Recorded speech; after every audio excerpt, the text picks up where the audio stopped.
So now I hope you must be clear with that. So point of entry will determine the point of infection, and then point of infection will also result in the different sorts of symptoms. So now if I put this in the present situation, that is the infection of COVID-19, what is the point of entry?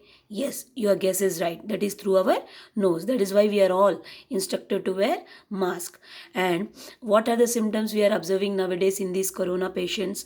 Yes, they will be developing what? They will have a running nose, cold, breathlessness, cough, and then added to that some newfound symptoms are observed.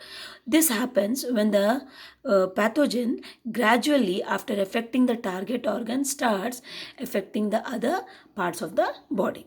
Okay, so let us now see some more examples, children. So now you are all familiar with this jaundice. Okay, now what is jaundice? The yellowing of the skin, very commonly we call it as. And how it is caused? It is caused by the viral infection. And what is the source? The consumption of contaminated food or water. Then when we say contaminated food or water, where does it enter through? It enters through our mouth. And where does it goes to? Via food pipe, it travels to stomach or maybe to intestines. Now when your stomach and intestines are affected, how do you know that? Last year you learnt about symptoms of food poisoning. Okay, so if you recall those symptoms of food poisoning, you must have understood what could be the my symptoms. So one or two I have mentioned here. Maybe you develop nausea, that is vomitings, or yellowing of eyes in case of jaundice. But if it is in case of typhoid, you may develop what?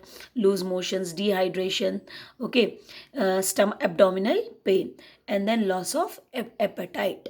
So indicating what? That our stomach has been targeted. Similarly, malaria.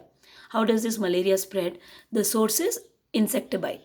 When these insects bite, when these insect bite, where do they bite? They bite on our skin, that is nothing but our body surface. So once they bite, where do these pathogens travel to? They travel to our bloodstream. Via bloodstream, these the malarial parasite, that is plasmodium, will target liver and then even start damaging your RBCs. And how do you come to know that your blood cells are targeted? By symptoms, as we told earlier. You may develop fever, or you may develop chills, or you may also develop weakness. So let us take one more example of an insect bite, that is Japanese encephalitis. Now this is caused by a viral pathogen, children, but spreads by whom? Mosquito bite. And as usual, what is my where does it bite? It bites on the skin. So skin, via skin enters into the bloodstream. Via bloodstream, it starts going to brain, that is targeting the nervous system. Now when brain is targeted, what could be my symptoms? Headache, nausea, memory loss, okay, or you may just develop seizures, that is nothing but fits, or you may lose the concentration. So now observe, children, what is this mouth